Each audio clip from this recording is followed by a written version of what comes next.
నేడు కాకినాడ జిల్లాలో రెండో రోజు AP deputy CM Pawan Kalyan పర్యటన కొనసాగుతోంది. కలెక్టరేట్లో పంచాయతీరాజ్, ఆర్ఎండ్బి, ఆర్డబ్ల్యూఎస్, అటవీ, పొల్యూషన్ అధికారులతో విడివిడిగా రివ్యూ నిర్వహించనున్నారు పవన్ కళ్యాణ్. పెండింగ్ ప్రాజెక్టులు, శాఖపరమైన సమగ్ర సమాచారంతో రావాలని కూడా అధికారులకు ఆదేశాలు ఇచ్చారు కలెక్టర్. ఇక సాయంత్రం గొల్లప్రోల్లోని తన క్యాంపు కార్యాలయంలో పార్టీ ఎంపీలు, ఎమ్మెల్యేలతో సమావేశం కానున్నారు పవన్ కళ్యాణ్.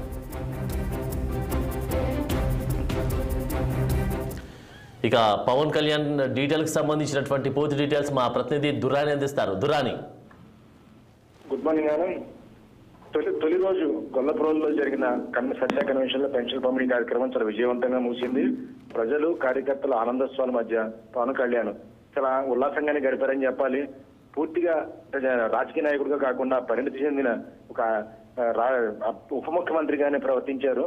ఎక్కడా ప్రజల్ని పడేయకుండానే చేసుకుంటూ ఏ విధంగా ప్రజల మధ్యకి వెళ్ళాలి, ఇంకా ఏ విధంగా సేవలు అందించాలని చాలా స్పష్టంగా తనకున్న అవగాహన, తనకున్న అనుభవాన్ని జోడించి ఏ విధంగా ముందుగా పూర్తిగా వివరించారు. ఇక రెండో రోజు అయితే కనుక చాలా స్పష్టంగా అధికారులతో ముందుగా సమావేశం కానున్నారు. కలెక్టర్, ఇతర జిల్లా అధికారులతోటి డిపార్ట్మెంట్ల వారీగా అంటే విభాగాల వారీగా సమావేశం కానున్నారు. తొలుత పంచాయతీరాజ్, ఎందుకంటే పంచాయతీరాజ్ ఏ హెడ్ చూసినా నిన్న సమావేశంలో అన్ని అప్పులే కనబడుతున్నాయని, వీటిపైన చర్య తీసుకోవాల్సిన అవసరం ఉందని తను ముందు ఒక 3-4 రోజులు కార్యాలయానికి హాజరయ్యానని తాడేపల్లిలో.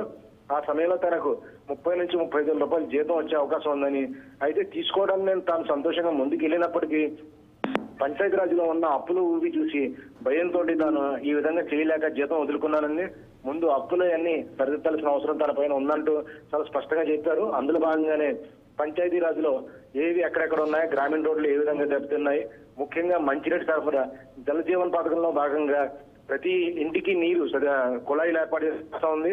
అలాగే కేంద్ర ప్రభుత్వం ఇచ్చే నిధులు అంటే మ్యాచింగ్ గ్రాంట్ ఇస్తే చాలు అండ్ మిగతావంతా కేంద్ర ప్రభుత్వం నుంచి రాబట్టుకోవచ్చు. మనం 200 కోట్లు ఇవ్వగలిగితే కేంద్ర ప్రభుత్వం నుండి 900 కోట్లు వస్తాయని, దీని జీవన సంరక్షణ పథకంలో చక్కగా వినియోగించుకొని తాగునీటి సమస్య లేకుండా చేసే అవకాశం ఉన్న గత ప్రభుత్వం ఇదంతా అప్పులో చేయడం తప్పించి ఏ ఒక్క ప్రజాహిత కార్యక్రమం చేపట్టలేదని నేను గట్టిగా విమర్శించారు. దీనిపైన ఈ రోజు చాలా చక్కటి కార్యక్రమం నిర్వహించే అవకాశం ఉంది. అలాగే పంచాయతీరాజు, రోడ్ల తర్వాత ముఖ్యంగా అటవీ, పర్యావరణం గురించి మాత్రం గట్టిగా మాట్లాడే అవకాశం ఉంది. ఎందుకంటే కాకినాడలో ఈ మరడవుల ధ్వంసం కేసు కోర్టులో కూడా ఉంది. అలాగే అధికారులను కూడా కోర్టు గతంలో ఆదేశించింది.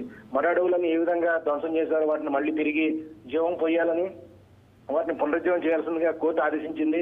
అయితే ఇప్పటివరకు ఆ పనులు జరగలేదు. అయితే మరడవుల ధ్వంసం వెనక కాకినాడ మాజీ ఎమ్మెల్యే ద్వారముడి చంద్రశేఖర్ రెడ్డి హస్తం ఉంది కాబట్టి ఆ విధంగా బిగించే కార్యక్రమం మాత్రం గట్టిగానే జరుగుతుంది. ఈరోజు దానిపైన కూడా చర్చ జరిగే అవకాశం ఉంది. అలాగే ఇంకా పలు అంశాలపైన పవన్ కళ్యాణ్ విడివిడిగా ఏ చెందుతారో ఆ విభాగాన్ని మాట్లాడే అవకాశం ఉంది మధ్యాహ్నం వరకు. మధ్యాహ్నం లంచ్ అనంతరం పిఠాపురంలోనే తెలుగుదేశం, జనసేనకు చెందిన మొత్తం ఎంపీలు 2, అలాగే 21 మంది అసెంబ్లీ శాసనసభ్యులతో సమావేశం కానున్నారు. ఈ సమయంలో జనసేన ఏ విధంగా వ్యవహరించాలో రాజకీయ పరంగా ఇంకా ముందుకు వెళ్లాల్సిన అవసరం ఏముంది, ఎందుకంటే ఇప్పటికే కొంతమంది ఎమ్మెల్యేల పైన కొన్ని రకాల వ్యాఖ్యలు వెలువడుతున్న నేపథ్యంలో వాళ్ళందరికీ క్లాస్ డీకి అవకాశం మాత్రం స్పష్టంగా కనిపిస్తుంది. Anand, thank you Durani.